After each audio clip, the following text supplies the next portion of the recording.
सगळ्यांना जय शिवराय.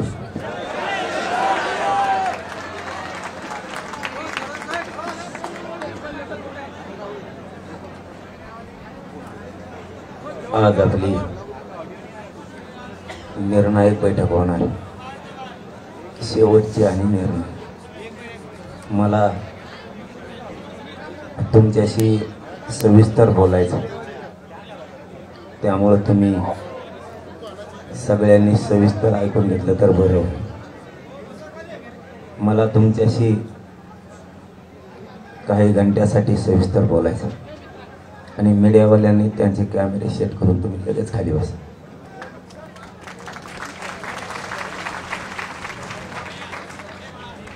ही बैठक अंतिम निर्णय घेण्यासाठी शेवटची बैठक आहे, निर्णय. त्यामुळे समाजाशी महत्त्वाचं बोलायचं आहे. काय षड्यंत्र आहेत किंवा काय घडले, काय घडणार आहे आता लगेच, हे समाजाला सांगणं गरजेचं. म्हणून आपण ही बैठक एकदम शांततेत, म्हणजे तुम्ही आरडा केला नाही तर आवाज कमी असला तरी सगळ्यापर्यंत आवाज जाईल. आपल्याला निर्णय काढायचा आहे. निर्णायक बैठक म्हणजे शेवटचा निर्णय घ्यायचा म्हणल्यावर आपण जास्त महत्त्व आपल्या समाजाला आणि बैठकीला दिलं पाहिजे. आता मला तुमच्याशी खूप महत्त्वाच्या गोष्टी बोलायच्या, फक्त तुम्ही शब्दांना शब्द समजून घेता, ही मला अपेक्षा आहे तुमच्याकडून. कारण आता ही शेवटची घडी आहे आणि या शेवटच्या घडीला शब्दांना शब्द समाजानं समजून घेणं गरजेचं आहे. शेवटची घडी याचा अर्थ खूप वेगळे वेगळे होते. त्यामुळं अशा टायमाला ज्यावेळेस आपल्याला आपल्या समाजाशी सविस्तर काय बोलायचंय, मी बोलतोय 16 दिवस झाले म्हणजे सलांच्या जीवावर बोलतो. मी आतून पूर्ण संपलेलो आहे. तुम्ही खाली बसा. तुम्ही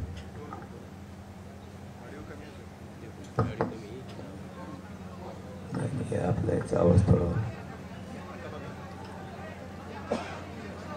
तुम्ही खाली बसा सगळेचे सगळे. इकडून लोक असले ते कूलर इकडं सरकेता का मला लोक दिसते इकडची.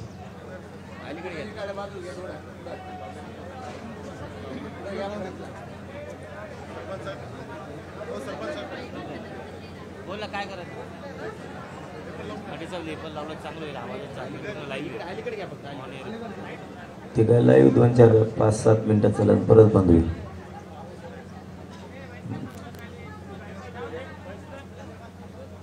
त्यामुळे समाजाला तरी सविस्तर ऐकायला तरी अर्धवटच ऐकायला जाते मीडियाच्या माध्यमातून.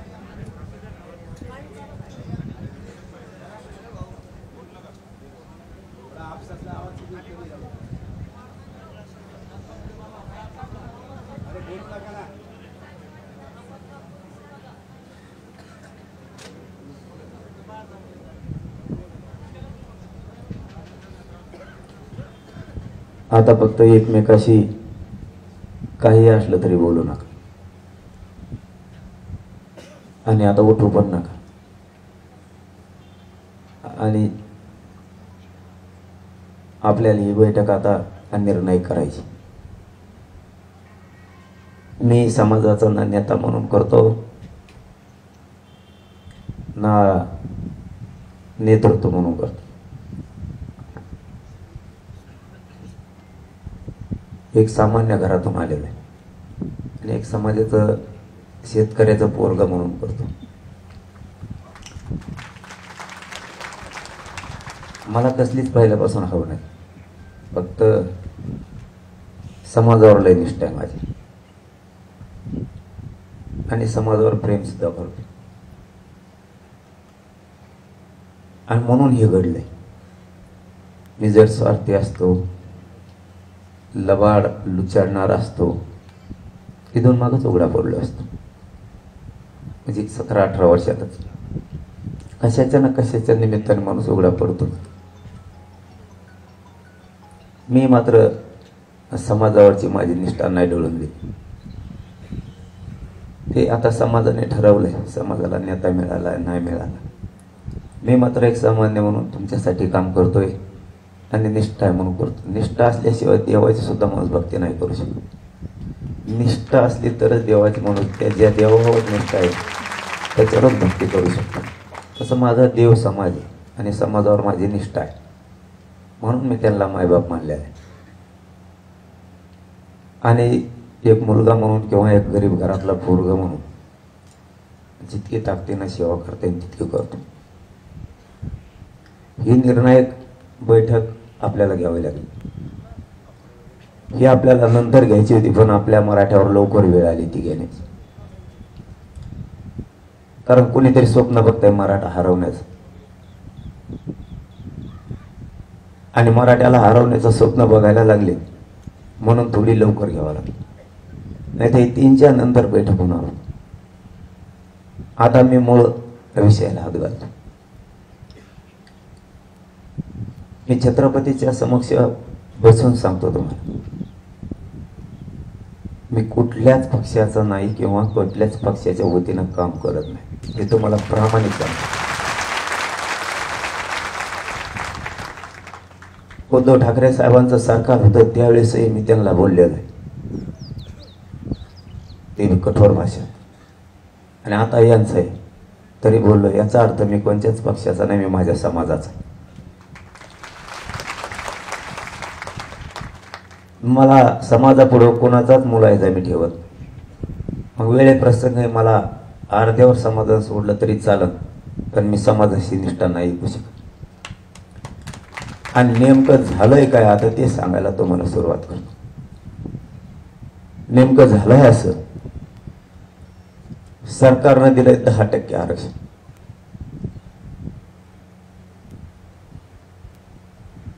आणि आपण मागतोय ओबीसीतून सरसकट मराठ्यांना आरक्षण. जे सिद्ध झालंय ते मराठा आणि कुणबी एकच हे सिद्ध झालं. तुम्हाला ते सरसकट द्यायचं नसेल तर ज्या मराठ्यांची नोंद सापडली नाही त्यांच्यासाठी सगळ्या सोयऱ्यांचा कायदा पारित करा, हे द्या. आपण अशी मागणी केली, त्यांच्याच म्हणण्यावर केलेली. त्यांनीच आपल्याला सांगितलं होतं सरसकट ते देत नाहीत, त्यांचा विरोध आहे. मग आपण नवीन पर्यायी शब्द काढू. पर्यायी शब्द सगळे सोयऱ्यांचा आपण आणि सरकारनं मिळून याच व्यासपीठावर काढल्या. पण झालंय असं, हे सगळं काय घडून येतंय ना. मी पुन्हा सांगतो, मी कोणत्याच पक्षाचा विरोध म्हणून करत नाही, पण आज सगळंचे सगळं खरं बोलावं लागतं. फक्त त्यातले शब्द समजून घ्या. हे सगळं करतोय तो फक्त एकटा देवेंद्र फडणवीस. मला जे घेरलंय ना, तुम्ही शब्द ना शब्द फक्त समजून घ्या. सांगितलंय ना तुम्हाला. तुम्ही गोंधळ आरड्याची बैठक नाही, ही निर्णायक बैठक. मी आज टोकाचा निर्णय घेणार आहे म्हणून तुम्ही हे नुसतं घोषणा टाळ्या नकोय. समाज आज कोणत्या दिशेला आहे आणि उद्या यांना कोणत्या दिशेला न्यायचं आहे आणि आपण कोणत्या दिशेला आणलो हे समजून घ्या. मराठ्यांचा दरारा पुन्हा एकदा राज्यावर निर्माण झाला आणि हे दरारा संपवायचं त्यांचं स्वप्न आहे. संपवायचं तर मराठ्याच्याच हातात संपवायचं.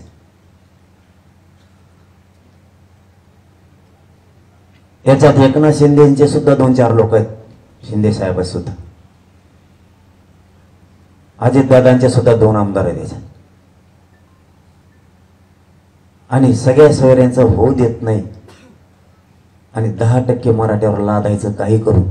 आणि हे पोरग ऐकतच नाही. हे पोरग एक तर संपलं पाहिजे, नाही त्याचा गेम तरी करावा लागल, नसता याला बदनाम तरी करावं लागल, नसता याला उपोषणात मरू द्यावा लागल म्हणून 16वा दिवस उघडा, नसता याचं काहीतरी करून कमायना पॉयझन देऊन का होईना सलाईनमधून, म्हणून मी परवा रात्री सलाईनसुद्धा बंद केली. किंवा याचा एन्काउंटर तरी करावं लागेल, हे देवेंद्र फडणवीसचं स्वप्न आहे. हे देवेंद्र फडणवीसला वाटतं. आणि मी आज सगळंच तुम्हाला सविस्तर सांगणार आहे. पण देवेंद्र फडणवीसला एवढीच कुमकुम आहे ना, बैठक संपल्यावर मी सागर बंगल्यावर येतो, मला मारून दाखवतो.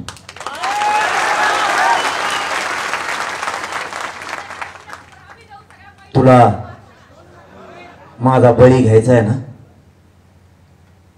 तुला माझा बळी पाहिजे ना, मी तुझ्या सागर बंगल्यावर येतो, घे माझा बळी. पण समाजाची इमानदारी मी नाही ऐकू शकत. समाजाला ओबीसीतून आरक्षण पाहिजे, तेच घ्यायचंय, येणार आहे. 10% नाही हात लावणं.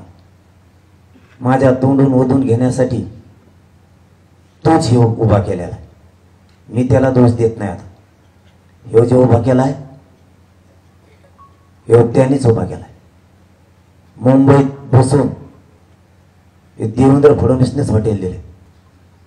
तिथून उतरून पत्रकार परिषदा, पत्रकार बांधवावर आणि मीडियावर एवढं दबाव आहे की बच्चू कडूंचा कार्यकर्ता आहे तो. बच्चू कडूला इतक्यात वेळेस दाखवलं नसेल इतकं त्याला दाखवलं. शब्द ना शब्द, सेकंद सेकंद मीडिया दाखवतो. हे फक्त देवेंद्र फडणवीसचा हात याच्या पाठी. त्याला सगळी ताकद दिली. आतल्या सगळ्या गोष्टी बाहेर काढा, हे फक्त देवेंद्र फडणवीसचं काम आहे. त्याच्यात काही समन्वयक सुद्धा आहे. मुंबईचे 4-5 समन्वयक सुद्धा आहेत की ज्यांची दुकानं बंद पडलेली आणि ते एकनाथ शिंदे साहेबाच्या आजूबाजूला फिरतात. वेळ आले ते त्यांचं सुद्धा नाव घेणारे बिगारी मिशावाले, ते सुद्धा त्यालाच पालन पोषण करतात. शिंदे साहेबाचा एक प्रवक्ता सुद्धा त्याच्या सोबत आहे आजूबाजू. यांनी त्याला उभा केलाय. नारायण राणेंनी काल आमच्या गेवराई तालुक्यातल्या 2 आणि अंबड तालुक्यातला 1 जण उचलून नेले. त्यांच्या माध्यमातून सुद्धा आता प्रेस सुरू होणार आहे थोड्या वेळा, मला बदनाम करण्यासाठी. तेही तिथं आहेत मुंबईत. एखाद्या वेळेस आता घेतील प्रेस किंवा माझं झाल्यावर घेतील. असे हे जे बदनाम करणारे टोळी राज्यातली उभा केली. तुम्हाला याच्यातून एवढंच सांगतो, नारायण राणे साहेबाची हिंमत बी नाही. देवेंद्र फडणवीस साहेब जर म्हणले करू नको तर हे सगळं देवेंद्र फडणवीस साहेबाचं षडयंत्र टोटल. देवेंद्र फडणवीस जर साहेब म्हणले तर 1 मिनिटात सगळ्या सोयरीची अंमलबजावणी. एकनाथ शिंदेना हे दोघं करू देत नाही. ही परफेक्ट माहिती. याच्यात त्याला सांभाळायला मुंबईत देवेंद्र फडणवीस सुद्धा 2-3 आमदार आहेत, ते पण मराठ्यांचे. हे सगळं षडयंत्र आहे. मराठा हे पोरग जर असंच राहिलं आणि हे जर समाजाशी निष्ठावान राहिलं तर समाजाला डंक सुद्धा लागू शकत नाही. पण मात्र आपण बरबाद झाल्याशिवाय राहत नाहीत हे त्यांना वाटतं. समाजाचे आपलं स्वप्न होतं गुलाल उधळा, समजून घ्या. यांचं स्वप्न होतं 10% दिलं की असा गुलाल उधळला नाही. याचा अर्थ त्यांनी ओळखून घेतला, आता काय खरं दिसत नाही, आपला अपमान झाला. दुसरं सांगतो, देवेंद्र फडणवीसला माघारव हे का करतोय ती शंका भाजपमधल्या असणाऱ्या मराठ्यांना आणि राष्ट्रवादी काँग्रेस, शिवसेना, काँग्रेसमध्ये असणाऱ्या पक्षातल्या सगळ्या मराठ्यांना तुमचा मुलगा म्हणून सांगतो, विश्वास ठेवा नाही तर नका ठेवू. फक्त मराठा म्हणून आज तुमच्या समोर कथन करणार. तो का असं करतोय त्याचं कारण आहे, आपल्या आई बहिणीचे डोके फुटले त्या दिवशी तो पोलिसांकडून झाला आणि आपण सांगितलं हे आई बहिणी तुझ्या आहे आणि त्याला ती माफी मागावं लागली. तेव्हाचा राग त्याच्या डोक्यात आत्तापर्यंत. मी माझ्या आई बहिणीच्या बाजूने राहू नाही का? मी काय चूक नाही केली. दुसरं, त्याला एकदा उपोषण सोडायला यायचं होतं, त्याला डाग धुवून घ्यायचा होता मराठा समाजात आणि तो आई बहिणीला शिव्या दिल्यामुळे मी नाही येऊन दिलं. त्याला तिसरा राग आहे,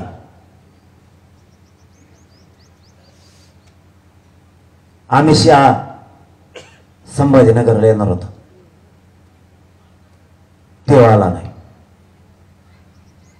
त्याला चौथा राग आहे, 19 तारखेला नरेंद्र मोदी येणार होते.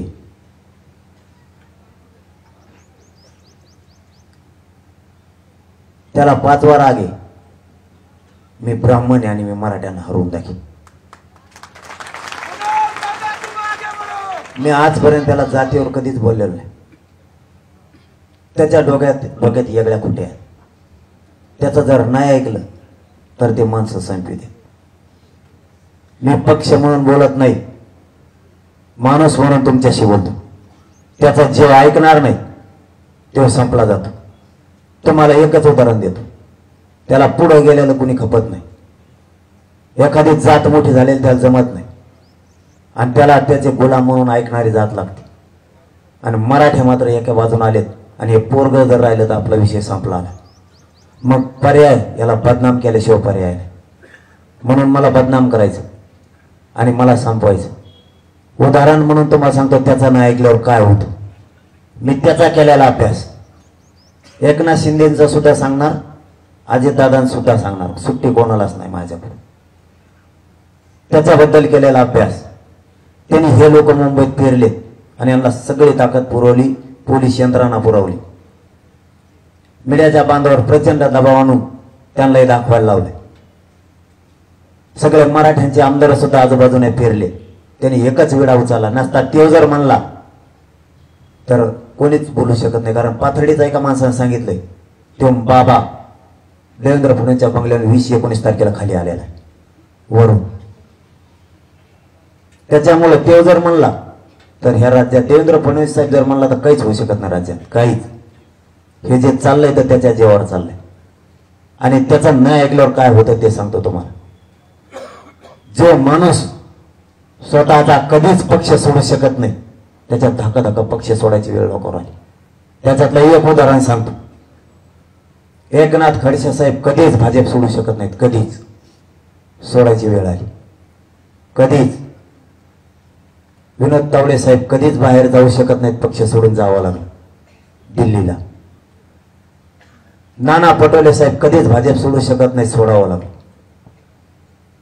पंकजा मुंडे आणि त्यांचा बाप आणि त्यांचा मामा आयुष्यात भाजप सोडू शकत नाही. आज असूनही घुटमत म्हणजे औषध पेल्यासारखी. मला कुठे यायचं हे तुम्हाला सांगतो. मला यांचं काय होतं याच्याशी देणं घेणं नाही. देवेंद्र फडणवीस काय चीज आहे आणि मराठे एक झाले, त्यांना काय देव करायला निघाला हे मला तुम्हाला सांगायचं आता.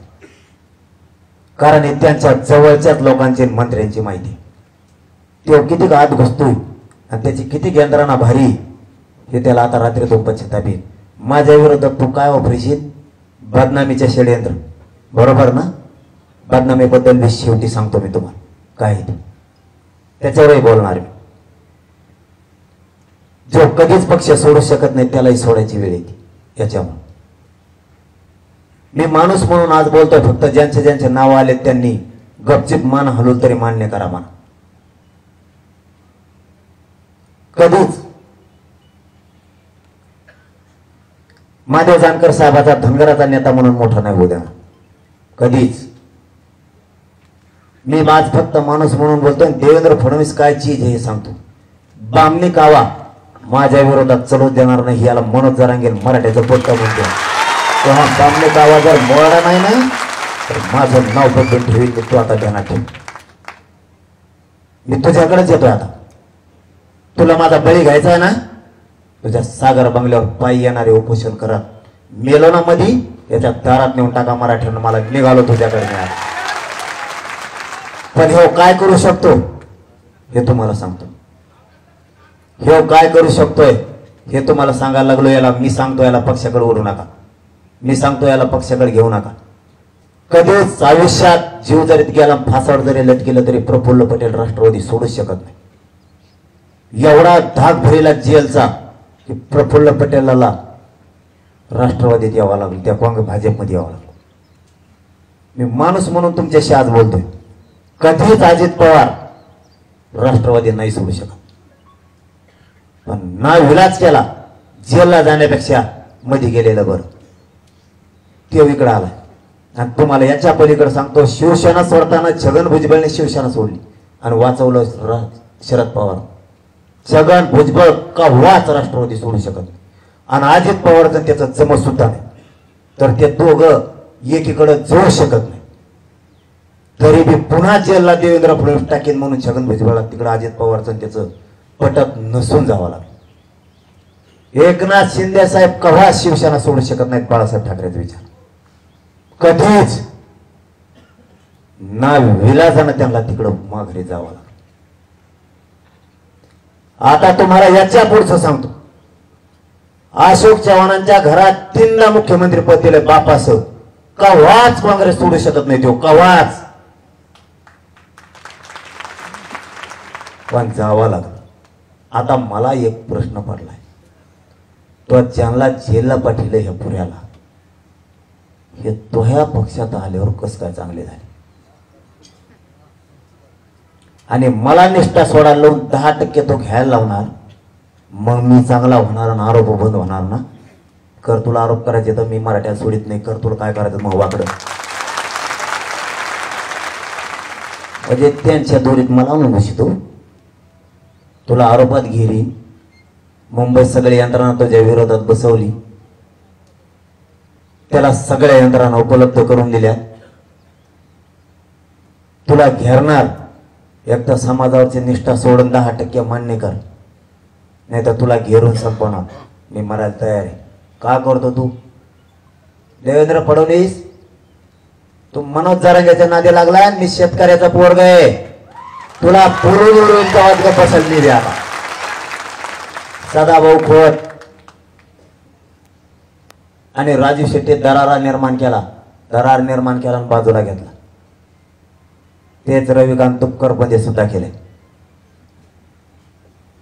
जे माणसं यांच्याकडे कधीच येऊ शकत नाहीत, कधीच ते आले. ज्या सुनील तटकरेची उभ्या हयात राष्ट्रवादीत गेले आणि राष्ट्रवादी मोठी केली आणि सोडू शकत नाही, त्या माणसाला एका रात्री तिकडे यावं लागलं. एकदा धनंजय मुंडेने आवाज उठवला होता. त्यांनी एकदाच सांगितलं तू सगळं काढू का. आणखीन धनंजय मुंडे बोलला नाही, कारण सगळ्याला माहिती हे मध्ये टाकते. मी आज फक्त सत्य बाहेर पडायसाठी बोललोय.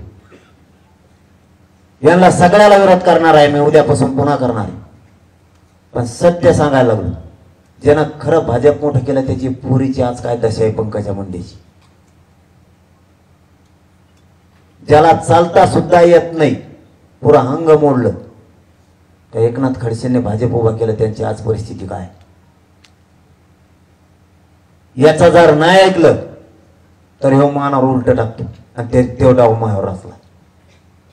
सगळ्या सवऱ्या म्हणजे ओबीसीतून मागणी बंद करायची, नाहीतर याला बदनाम करायला चारो बाजूने घेरायचं.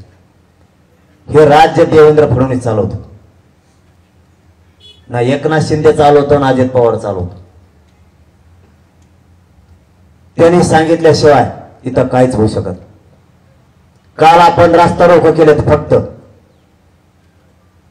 देवेंद्र फडणवीसने सगळ्या एसपीला सांगितलं. पीआयला आणि एसपीला फोन लावला, त्यांनी सांगितलं तोडून आदेशित करावंच लागणार. सगळ्या पोरावर गुन्हे दाखल व्हायला लागले. मराठा देवेंद्र फडणवीस साहेब घाबरवण्याचा प्रयत्न करू नका. तुम्ही इथून मागे लोक मोडले असते, मराठा तुम्हाला मोडू शकत नाही. तुम्हाला मराठा मोडू शकतो. तुम्ही किती त्या बाबाला तिथं बसून आमच्यावर आरोप करायला लावायला लागले. तुम्ही कोणाकोणाला हाताखाली धरलंय हे सगळ्यांना माहिती, सगळ्यांना माहिती. तुम्ही कसा गुलाबराव पाटील संपवण्यासाठी मराठ्याचा असल्यामुळं गिरीश महाजन मध्ये त्यांच्यात कलगीतुरा लावला, कसं कसं कोणाला गप केलं हे सगळ्याला माहिती. तुम्ही पूर्वीचं उकरून काढता. तूच लय सत्तावाला झाला का? बाकीच्या हातात सत्ता आल्या तेव्हा तसंच केलं का? तू सत्तेच्या जीवावर मराठ्यांना मला आणखीन एक याच्यातलं उदाहरण सांगा. आतापर्यंत 75 वर्षात 5 वर्षात सगळ्या पक्षाचं सरकार कधी आलेलं आहे का? 5 वर्षात च्या आत सगळ्या पक्षाचं सरकार 75 वर्षात कधीच नाही आलं. बघा मोजून. आपण समजा उदाहरणार्थ राष्ट्रवादीला विरोध केला, राष्ट्रवादी आपली शत्रू झाली. आपण शिवसेनेला विरोध केला, शिवसेना आपली शत्रू झाली. आपण भाजपला विरोध केला, भाजप आपला विरोधक झाला. काँग्रेसला विरोध केला, काँग्रेस आपला विरोधक झाला. मनसेला विरोधात केला, आपण विरोध झालो. मग आपण ज्याच्यासाठी दुश्मनी पत्करली हे सत्तेत सगळे कस काय? मराठ्यांना लांबचा विचार करायची वेळ आली आहे. एका वर्षात 5 पक्ष सत्तेत आले. आता आपण काय करायचं? राष्ट्रवादीचं शिवसेनेचं पटत नाही, काँग्रेस 3 जण सत्तेत आले आणि आपण मारामाऱ्या कोणासाठी केल्या? शिवसेनेने राष्ट्रवादीसाठी आणि राष्ट्रवादी शिवसेनेसाठी. मराठ्यांना सावध व्हा. दुसऱ्या 2.5 वर्षात भाजप नव्हतं आलं सत्तेत म्हणून म्हणले त्याला बी घ्या. भाजप घ्याला म्हणले, काँग्रेस नाही आलं म्हणले घ्या अशोक चव्हाण. येता यायचा खेळ हे काय? सगळे पक्ष सत्तेत आले. आता मरण आपलं जनतेचं आलं. कुणाचं मरण आलं? मी खोटं सांगायलो का? हे सगळे वरची वर एक झाले एका रात्रीत आणि आपली जिरायला लागली. आपली जिरायला लागली. धनगराला आवाज उठून द्यायना, मराठ्यांना आवाज उठून द्यायना, बंजारा समाजाला आवाज उठून द्यायना, दलित बांधवांना आवाज उठून द्यायना. ते प्रकाश आंबेडकर साहेब निबार खुटाडे मायावणीत म्हणून जमत आहे. कोणाला जोडून द्यायला नाही. जाती जातीत मुसलमानाला जमवून द्यायना. मतदान तर पाहिजे. इतका कावा वापरणारा माणूस तुला मी नाही संपू शकत, मी निष्ठा नाही सोडू शकत. याने इतके डाव टाकले. हे फक्त आपण अभ्यास करण्यासाठी विषय घातला. आपण काय नाव घेतलेल्या पक्षाचे नाही. त्यांनाही ठोकून मोकळं झालेलो मी मागच्या 2.5 वर्षात आणि आता यांना बी ठोकतोय, सोडत नाही. आता सगळ्यात जास्त यांना काय लागलं ते सांगतो. मधल्या काळात मी शिव्याने दिल्या सरकारला, ऐकल्यात ना तुम्ही? ते म्हणतोय सरकारला शिव्या देतो, काय चूक केली. एक तर मला त्या टायमाला कळत नाही. मी पुन्हा पुन्हा तेच मान्य करतो. त्यात पूर्ण माणूस चिडचिड करीत असतो, त्यात काही कळत नाही. पण जर म्हणलं मी तर काय वाईट बोललो? तुम्ही काम करायला पाहिजे होतं हे बोललो मी, नाही केलं म्हणून बोललो.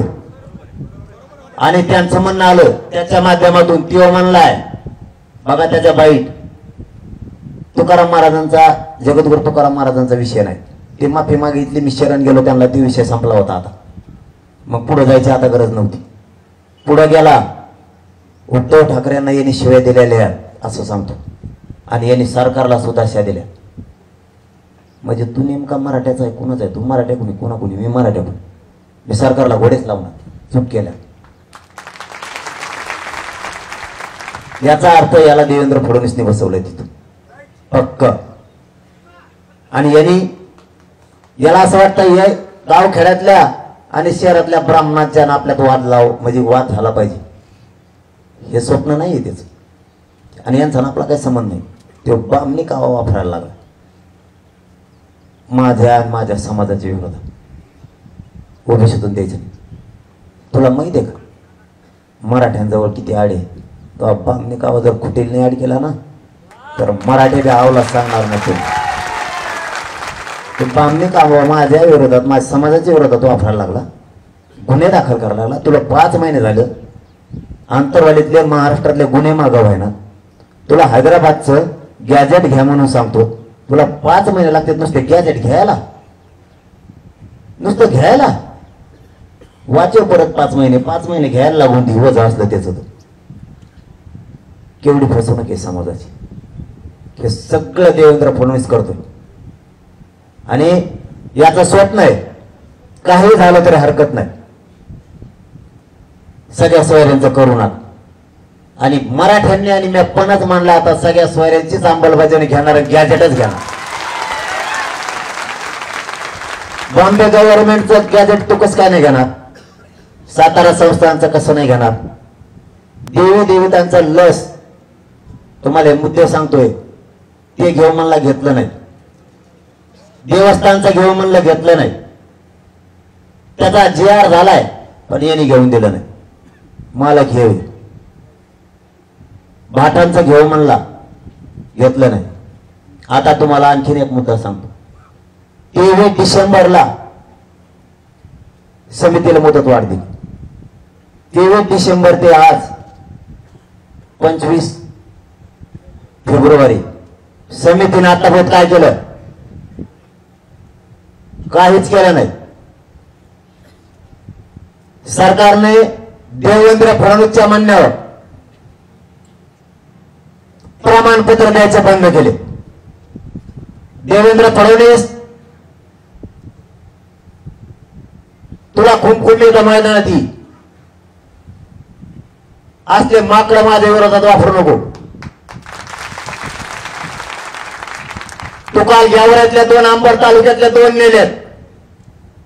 मला माहिती नाही त्यांच्यासाठी काय केलेलं आहे आणि त्यांच्यासाठी काय पुरावे नारायण राणेच्या माध्यमातून देवेंद्र फडणवीसने हे लोक मुंबईत नेले.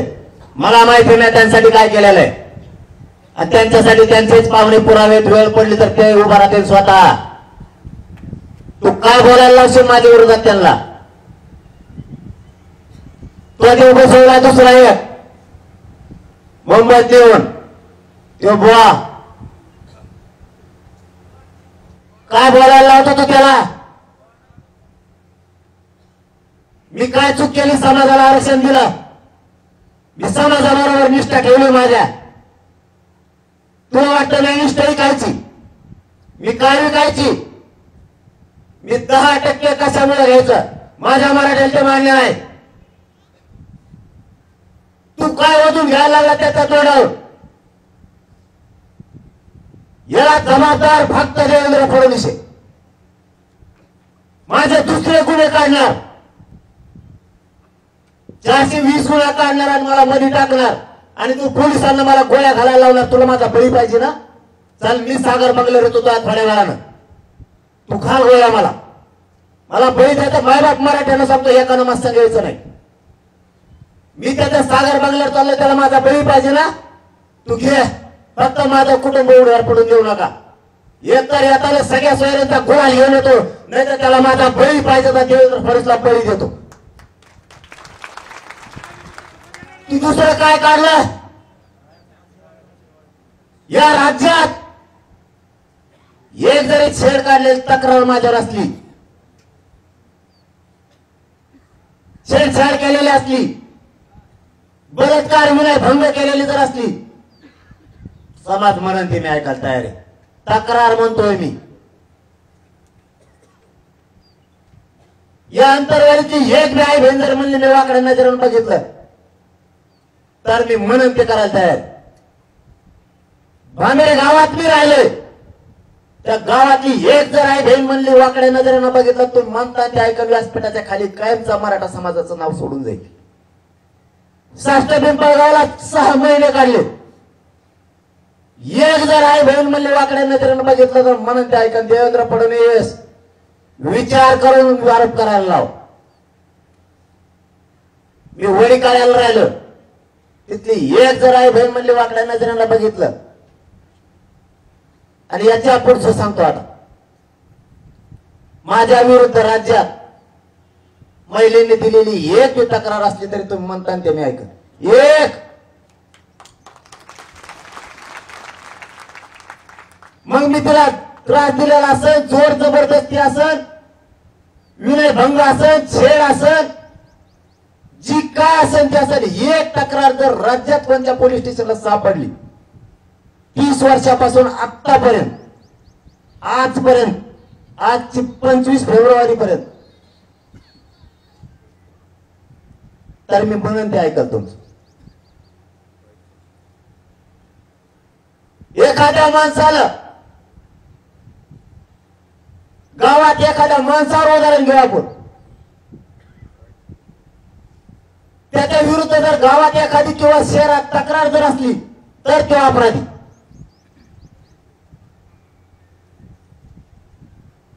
तुम्ही संशय घेणार ते कसं काय अपराधी?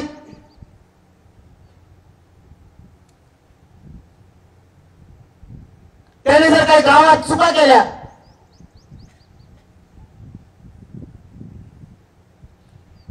गाव त्याला कटाळे, त्यांनी छेड काढली, हमीच्या छेड केली, जबरदस्ती केली, विनय भंग केलाय, मला सहन होत नाही म्हणून हे विषय काढलाय. नाही तर असल्या माकडाला मी 1 मिनिटाची सुद्धा किंमत नाही देऊ शकत. एखाद्याने जर असं केलेलं असलं, त्याच्या विरोधात तक्रार असली तर तो अपराधी. तुम्ही एखाद्याच्या वैयक्तिक जीवनात नाही पडू शकत, कोणाचा मित्रत्व मैत्री काढू नाही शकत तुम्ही. बळच जबरदस्ती तुम्ही आरोप लादणार आहेत का? जबरदस्ती समोरून काही तक्रारी नाही, जबरदस्ती तुम्ही अपराधी ठरवणार आणि मला माझ्या निष्ठेपासून ढळणार. वैयक्तिक जीवन तुम्ही कोणाच्या वैयक्तिक जीवनात नाही हात घालू शकत. त्याच्या वैयक्तिक स्वातंत्र्यावर तुम्ही गदा नाही आणू शकत. समोरून कोणत्याही व्यक्तीविरुद्ध जर तक्रार असली तर तो अपराधी. देवेंद्र फडणवीस, मी तुला नाही आणू शकत.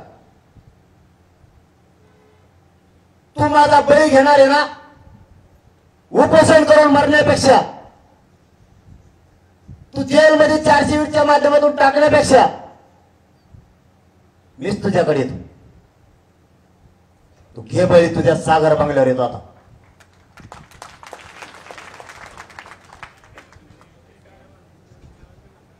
तू साधी सोपी गोष्ट समजतो आणि इथून पाठीमागे ज्यांना तू असे षडयंत्र करून दाबलं, त्यांच्यासारखं मला नको समजू. तुम्हाला बाकीच्यांसारखं समजू नको. तू ब्राह्मणी कावा करायला जाशील, बाकीच्या ब्राह्मणाला काय नाही करणार. तुला सुट्टी नाही, तुला आयुष्यातून उठवीन पुऱ्या. तू ब्राह्मणी कावा करायला निघालास, स्वतःचे लोक सुद्धा तू पायाखाली तुडायला निघालास सत्तेसाठी. 10% मराठ्यांना शुकाराला लावून त्यांच्या जवळ तुला सत्ता भोगायची. मागच्या वेळेस 106 आमदार तो आले होते. यावेळेस तुला सुपडा साफ होणार आहे, म्हणून तुला लाभायचं काय? तू 10% अंतर लाजितो, ते आरक्षण केलेलं आहे.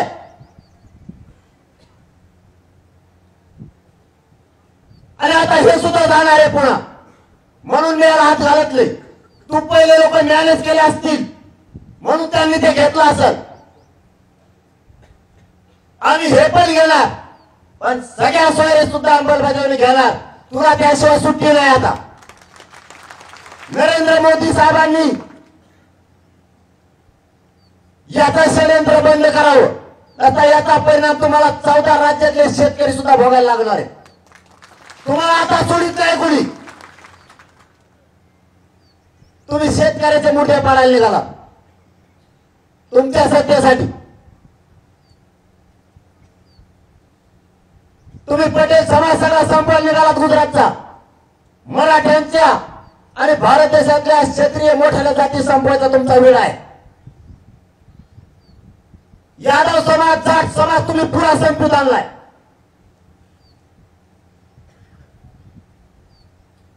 तुम्हाला मोठ्याला जाती मोठ्या होऊ द्यायच्या नाही. जाट समाज तुम्ही संपवालाय.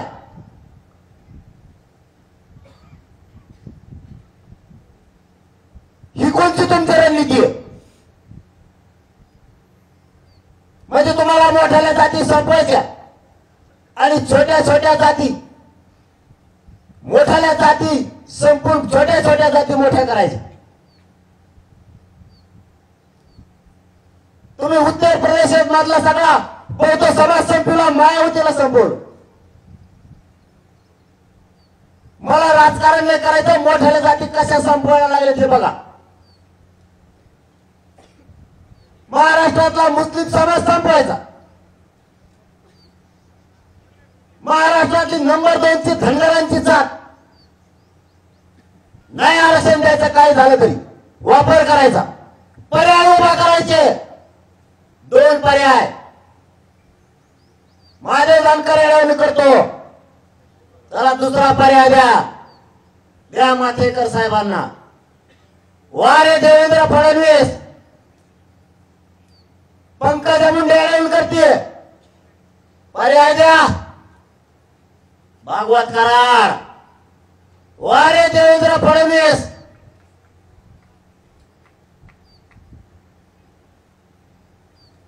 प्रकाश आंबेडकर साहेब येऊन करतात, पर्याय द्या आठवले साहेब. देवेंद्र फडणवीस मनोज जरांगे पिल्लाच्या नादी लागला असतो.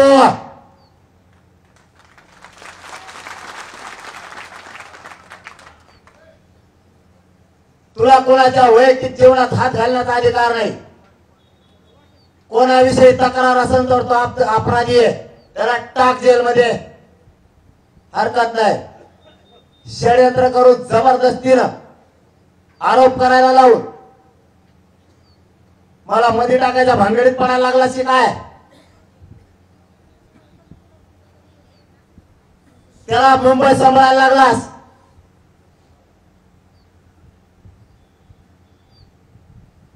मी समाजापासून हटावं म्हणून मी नाही हटणार. तू बरेचसे स्वप्न बघितले, तू प्रत्येक वेळेस फूट पाडतो. राजू शेट्टी ऐकत नाही का? होतात आणि त्यांच्या दोघात भांडण लावा.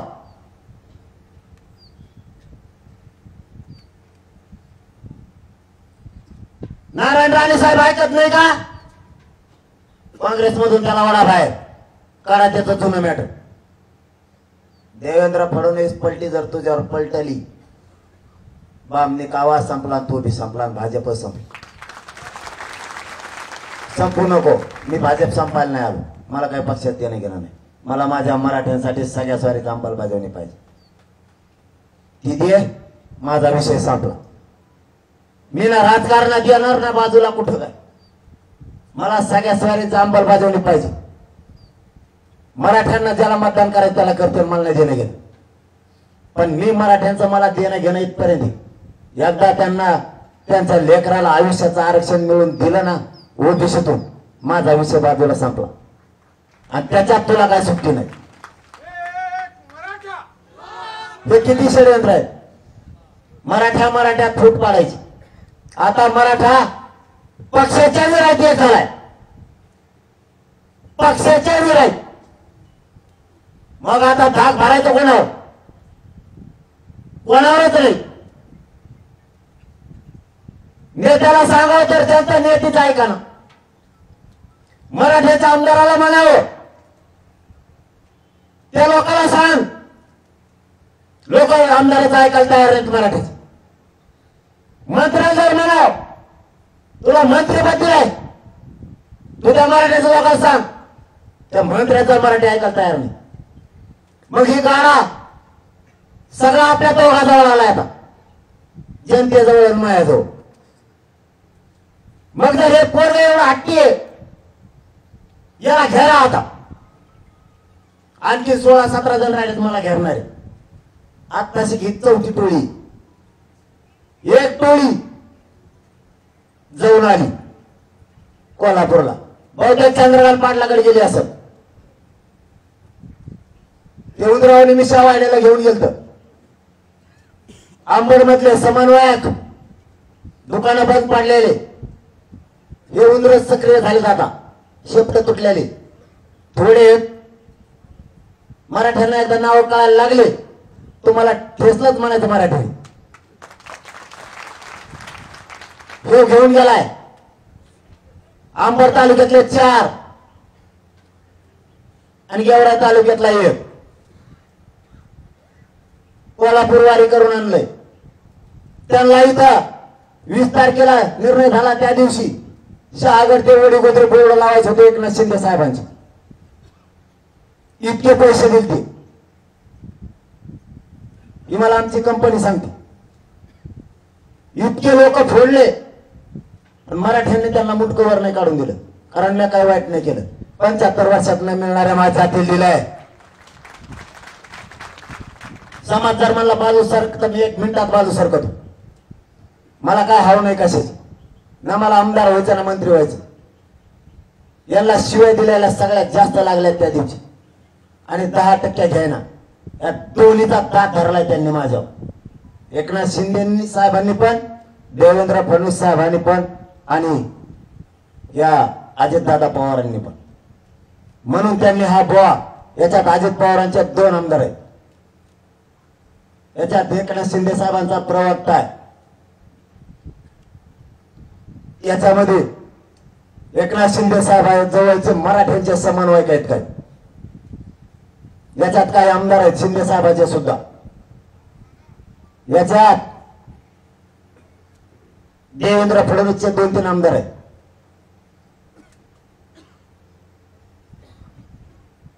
हे त्याची पुरी राखण करतात. आणि देवेंद्र फडणवीस पूर्ण पुरवलंय त्याला पैशापासून सगळं. आणि तो आरोप करतो नसता देवेंद्र फडणवीस जर म्हणला ना मुंबईत पान बी हलू शकत नाही, पान बी, हे देवेंद्र फडणवीसच्या मर्जीशिवाय होऊ शकत नाही, होऊ शकत नाही.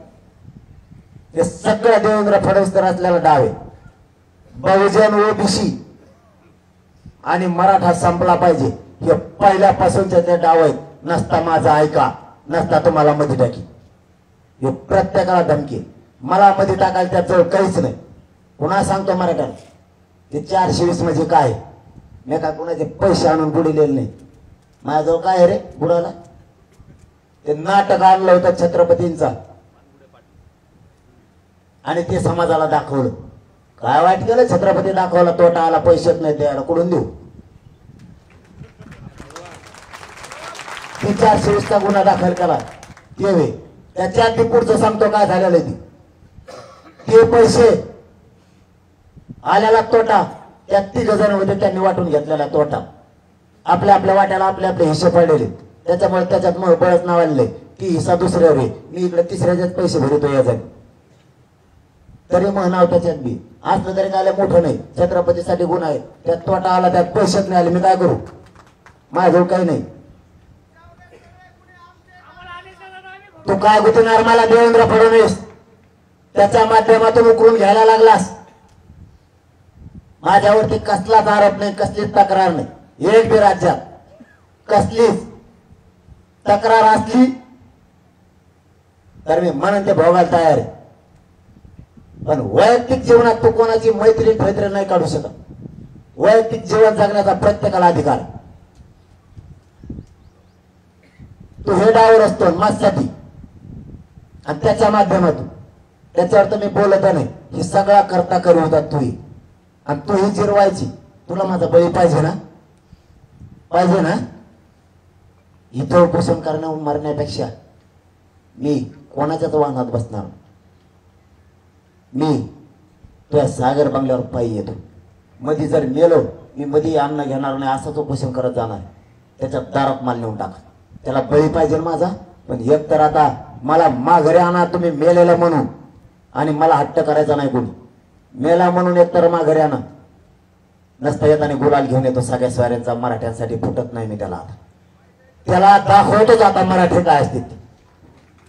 आता तुम्हालाही सांगतो, आपली मराठा एका शब्दात धरून बोलत जाऊ नका. मला पुढं काय सांगायचं बघत जा. मी तुम्हाला फक्त खवळतो, पण वाईट काम काहीच करीत. खवळतो तुम्हाला, तर तुमचीच माया करतो. तरी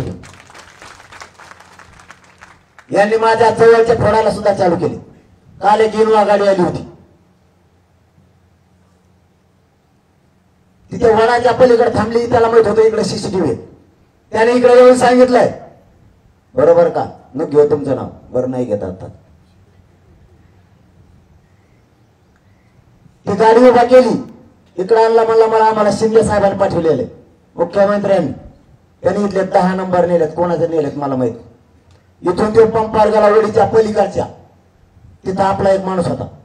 तिथून फोनवर त्या लोकांना ते बोलत होता, आम्हाला शिंदे साहेबांनी पाठवलेलं आहे, पैसे अमका तमका कशाचे कमी पडणार नाही. म्हणजे आजूबाजूचे फोडायला चालू केले. ते फुटतेन का नाही मला नाही माहित, पण जे केलं ते केलंय. त्याला वडी काळाचा सरपंच साक्षीदार आहे, नाव घेऊन सांगतो. त्यांनी हे सगळं बघितले.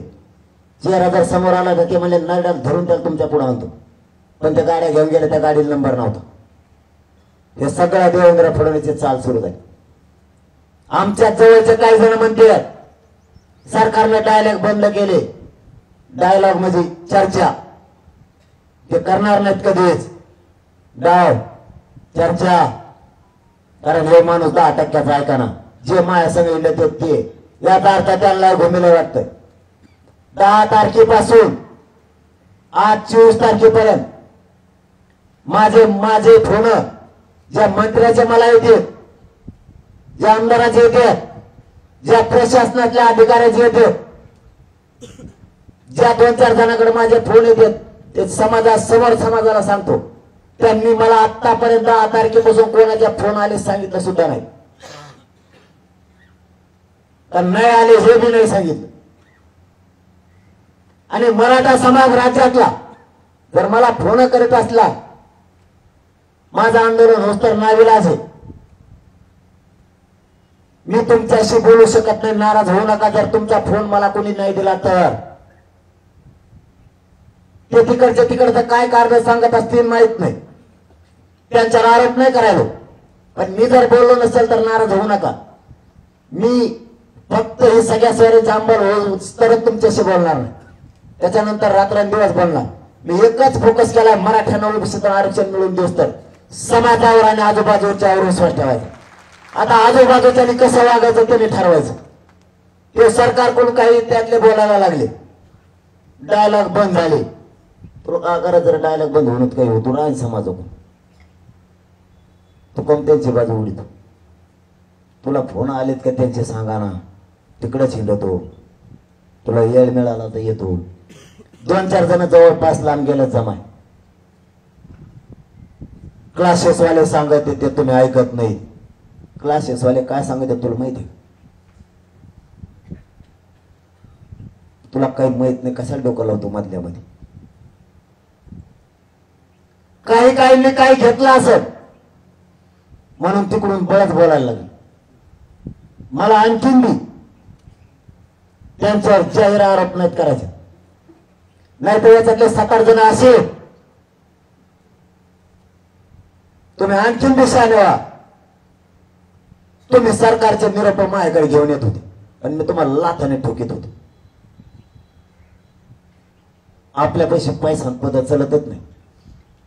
चलतच नाहीत माय बापावर, चलून बी जाणार नाही आयुष्यभर. तुम्ही जर मी तुमचा ऐकायला म्हणून त्यांच्याकडून व्हायला गेले, तुमच्या सुद्धा पहिल्या आंदोलन सुरू झाल्यापासूनच्या सगळ्या रेकॉर्डिंग काढायला लागेल मग. कारण तुमचं काय नाही ऐकल्यामुळे तुम्ही तिकडून गेला. आणि आता जे सगळे गेलेत ना, फक्त यांचं नाही ऐकलं म्हणून गेले. फक्त यांचं नाही ऐकलं म्हणून. यांचं नाही ऐकू शकत मी. यांचं काय ऐकायचंय? उभ्या हयात गेल्यात, 500 वर्ष झाले, मोठमोठाले संत महंत होऊन गेले. त्यांना साक्षात संत तुकाराम महाराजांनी दिले नाही. या हागऱ्याला कुठून दिला मध्येच. आणि हो पाणी घेऊन तिथून आला. किती बनवा बनवी देवेंद्र फडणवीसची, किती भयानक. अरे एका सेकंदात मला त्याच्यात कळत नसतं काय उपोषण, पण एका सेकंदात तुकाराम महाराज, जगद्गुरु तुकाराम महाराजांना शरण गेलो मी एका सेकंदात. असा विद्रोही विद्रोही असतो तर गेलो नसतो. म्हणलं असतं बघू, काय कळत नसतं त्याच्यात. आणि तू काय काढायला लागला आहे आणि हे तुला कोण द्यायला लागलं हे संध्याकाळी मला नाव माहीत व्हायला लागले. भाकरे संघ कालाच खाल्ला म्हणलं. आणि मग काय खाऊ? तो आव्हाने मटणात अंडे चुरगळून खाऊ का? तुला कोणी सांगितलं मटण तिखट झाल्यावर अंडे चुरगळून खाल्ल्यावर तिखट होत नाही म्हणून? तुला कोणी सांगितलं रे? आता मी ज्या घरी रोज राहतो, आता ते भाकर नाही खायला देणार तर काय देणार मला? 6 महिन्यापासून दगड देते का खायला? त्या बिचाऱ्यांचं कामच आहे ना, मी समाजासाठी करतोय म्हणून मला खाऊ घाल. माझ्या विरुद्ध तुम्ही काही राजा, पण देवेंद्र फडणवीसचं ही सगळी चाल, दुसरी म्हणजे हे 11वी 12वी चाल असं माझ्या ध्यानात नाही राहील. आपल्याला मान्य न्यायालयानं सांगितलं औषधात पाणी घ्या, घेतलं का नाही? काल रात्री बसून का बंद केलं मी? त्याचं कारण तसंच, न्यायालयाने न्याय समान करायचा. न्यायालयाच्या जीवावर आम्ही जिवंत आहे जनता, सरकारच्या जीवावर जनता नाही जिवंत राहू शकत. आम्ही तुमच्या जीवावर आहे. तुम्ही 13 तारीख दिली मार्च, एका रात्रीत देवेंद्र फडणवीसच्या सांगणं ऍडव्होकेट जनरल सराफ साहेब कोर्टात उभा राहिले आणि काल निर्णय झाला की रास्ता रोको शांततेत झाले पाहिजे. त्याची जबाबदारी कोण घेणार? ही जबाबदारी सरकारची. न्यायालयानं न्याय तो सुद्धा करणं गरजेचं. शांततेत रास्ता रोको झाले सगळ्या राज्यात, तरी आमच्यावर गुन्हे दाखल झालेत. आता न्यायालय काय निर्णय देणार? त्या सगळ्या पीआयला, सगळ्या एसपींना न्यायालय कुठे ठोकणार का? आता त्यांच्या ठोकणार का? न्यायालयाने कायद्यासारखा न्याय करावा, तो आम्हाला मान्य. तुमचा शब्द आम्ही ऐकला. आम्ही गोळ्या औषध घेतले, आम्ही सलाईन घेतले. मग एका रात्री त्याच न्यायालयानं 13 तारीख दिली होती. डबल एका रात्रीत तारीख बदलेली कस काय? आणि याचिका करता साधारण आहे. साध्या याचिका करते सरकारला हस्तक्षेप करता येत नाही, त्यांना सेपरेट याचिका करावं लागतं. सरकारनं त्याला पुढे घातलं हेंगड्याला, आणि त्याच्या आतून सरकारनं याचिका आणि सुनावणी घेतो. हे अन्याय नाही का मराठा? हे मराठ्यावर अन्याय नाही का न्यायालयाकडून सुद्धा? मग सरकारने जबाबदारी घ्यायला पाहिजे. मग जर न्यायालय आम्हाला न्याय देणार नसलं तर आम्ही कोणाकडे जायचं? सरकार आम्हाला न्याय नाही देत, आम्ही जायचं कोणाकडे? काय वाईट मागण्या केल्या? सरकारला अधिकार नसून 56 आमदार रात्रीत एक बसले, सगळ्यांनी मिळून ठरवलं. ऍडव्होकेट जनरलने विषय मांडला सरकारच्या वतीनं, आणि 13 मार्चला होणारी तारीख 23 तारखेलाच झाली. कसा न्याय मिळणार मराठ्याला? याच्या पुढचं सांगतो. 10% आरक्षण पहिले 13% आरक्षण देवेंद्र फडणवीस होता त्यावर टिकलं. देवेंद्र फडणवीस गेला की कस काय उडलं? आता पुण्यात तो आले की कस काय मिळाले? म्हणजे तुम्हाला समाज म्हणून पाहिजेच नाही, तुम्हाला सत्ता पाहिजे म्हणून पाहिजे. आणि आता माझ्यावर खोटे नाटे आरोप करणार, जबरदस्तीनं माझ्या नैत्य अंगावर घालणार.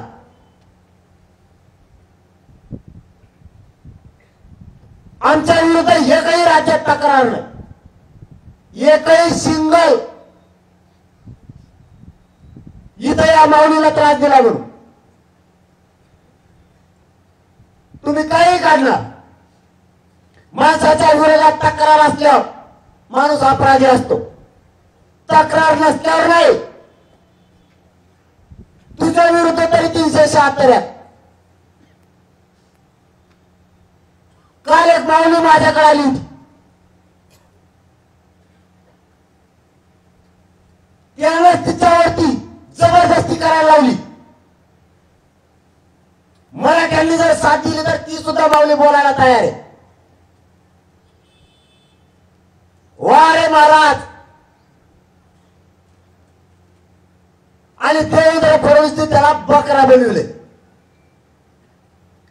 त्याला तो पूर्वीच्या शेळ्याला आणि त्या बोकडाला शेवटीचं गवत टाकल्यासारखं त्यावेळे पुरतं बाहेर काढते, परत आत नेऊन कोंडी दे. पाला खायचा झाला, मीडियाला बोलायचा झाला की कोणलाच जवळ माझ्या विरुद्ध बोलायचं तर फडणवीस त्याला बोलायला लावणार आहे. आणि एक दिवस त्याच्यावर असा येणार, त्याला एकट्याला घराकडे काढून देणार. संपला त्याचा बळीचा बकरा केला. पण तू का हे फक्त देवेंद्र फडणवीस करतो आणि त्याला साथ मुख्यमंत्री आणि ते दुसरा उपमुख्यमंत्री दोघे देते. कारण यांना राग आहे 10% आरक्षण न घेतलेला आणि शिवाय दिलेला आणि ओबीसीतून मागणी करतोय म्हणून. मी आज तुम्हाला जेवढे त्याचे उदाहरण सांगितले हे मी फक्त माणुसकी म्हणून सांगितले. त्याच्यावर त्या नेत्यांना तो आता स्पष्टीकरण द्यायला लावणार आहे. त्याला दम निघत नाही. त्यांनी स्पष्टीकरण दिले तरी मला काही हरकत नाही. मी माणूस म्हणून तुमच्यासाठी बोललेलो आहे. त्याचं बी किती ऐकायचं हे नेत्यांनी समाधान ठरवा. जिथं समाजात संपवायला निघालेत, जिथं समाज संपायला निघालेत त्या नेत्याला कशाला जवळ करता. मी समाजासाठी निष्ठा ठेवली, त्याला माझी निष्ठा नकोय. मी रात्रंदिवस निष्ठेने भांडतोय, समाजावर माया करतोय. माझा मायबाप समाजाचे पोरं मोठे झाले पाहिजे म्हणून ओबीसीतून आरक्षण मागतोय. याच्यासाठी त्यांनी माझ्यावर षडयंत्र रचलं. तुम्हाला माझा मराठ्यांना प्रश्न आहे. 20 तारखेच्या अगोदर यांनी हे षडयंत्र माझ्यावर का रचले नाहीत?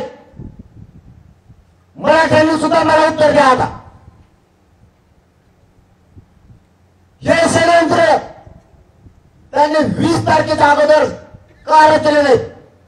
20च्या अगोदर काय चुका केल्या नाहीत का? आताच माझ्याला चुका दिसाल्यात. यांना मी समाजाच्या बाजूने नकोय. यांना माहिती पूर्ण खरं बोलतोय. हे जर समाजाच्या बाजूने उभं राहिलं तर प्रत्येक वेळेस मराठ्यांपुढे झुकावं लागत आणि द्यावंच लागत. आणि मी मराठ्या पुढे झुकायला लावणार. मी तुम्हाला सोडत नाही. आता तू माझा बळी घेणार उपोषणातून किंवा मला कैद करणार आणि मग मारणार, पोलिसांवर घालणार, लाठीचार्ज करणार, त्याच्यात गोळ्या घालणार किंवा केसेत गुंतणार, मग एन्काउंटर करणार. देवेंद्र फडणवीस तुला माफी पाहिजे. तुझ्या सागर बंगल्यावर येतो,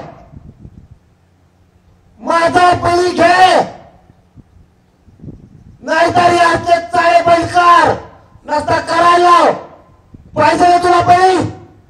मी मराठ्यांचं काम करतोय म्हणून, गोरगरिबांना न्याय देतोय म्हणून तुला माझा बळी पाहिजे. मी मराठ्यांचा नेता नाहीये. मी सामान्य पोरग शेतकऱ्याचं म्हणून काम करतोय. तू ये 20-25 हाताखाली धरले आणि रोज चॅनलच्या माध्यमातून यांना समोर आणून माझ्या विरुद्ध खोटे आरोप करायला लावतो. माझ्या विरुद्ध एक तक्रार दाखव. तू म्हणशील ते ऐकायला तयार आहे, पण वैयक्तिक जीवनात पडू नको माझ्या किंवा माझ्या समाजाच्या सुद्धा. ज्याला त्याला ज्याचा त्याचा जीवन जगायचा अधिकार आहे. आज तुला बळीच पाहिजे ना, मी तुला बळी द्यायला तयार आहे. पण माझ्या मराठ्यांना ओबीसीतून आरक्षण दिल्याशिवाय, सगळ्या सोयऱ्यांची अंमलबजावणी घेतल्याशिवाय मी हटत नाही. तुला पाहिजे बळी, तू आरोप नको करू माझा. तुला मी पाहिजे. मी मेल्यावर तुझे आरोप बंद होणार. मी मेल्यावर समाजाचं काम करायला कुणी नाही राहणार. हे स्वप्न तुझं इथं बसून मरण्यापेक्षा तुला माझा बळी पाहिजे ना, मी तुझ्या सागर बंगल्यावर येतोय. चल घे माझा बळी, निघालो मी. चल येतो तिकडं हरामखोर आत निघालो. चल सागर बंगल्यावर निघालो मी तुझ्या. चला मला पट्टा द्या, मला चालता येत नाही. काठी द्या माझ्या हातात, मला काठी धरी धरी चालायला लागतं. देवेंद्र फडणवीस तुला बळी पाहिजे ना, माझा बळी घे. मी सागर बंगल्याला आलो तुझ्या. तू मराठ्यांचा घात करायला निघालास. तू चुकीच्या लोकांना हाताखाली धरला आणि मराठ्याला बदनाम करायलास. माझ्या संघात एकाही मराठ्यांच्या माणसाला मुंबईकडे यायचं नाही.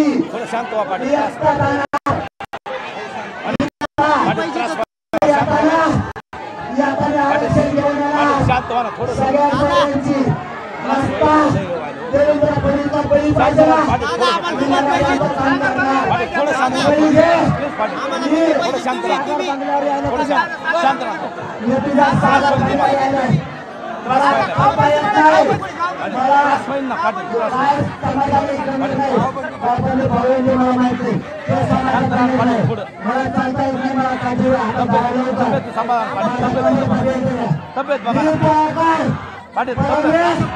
तुला माझा बळी पाहिजे ना, चल घे. माझ्या विरोधात बळ्या घालायला वापरणार तू वापरव. ओबीसीतून आरक्षण दिल्याशिवाय सगळ्या थांबायला सांगत नाही. तुझा मराठी कावा बोलून काढणार. गरीब बांधव आमच्या बाजूने बनणार, सगळा धंदा वंदारी बांधव आमच्या बाजूने बनणार. मराठी सुद्धा तुझा कावा बनणार. तुझा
देश विदेशातील प्रत्येक घडामोडींचे लाईव्ह अपडेट मिळवण्यासाठी आता साम टीव्हीच्या सर्व सोशल मीडिया प्लॅटफॉर्मला लाईक, फॉलो आणि सबस्क्राईब करा.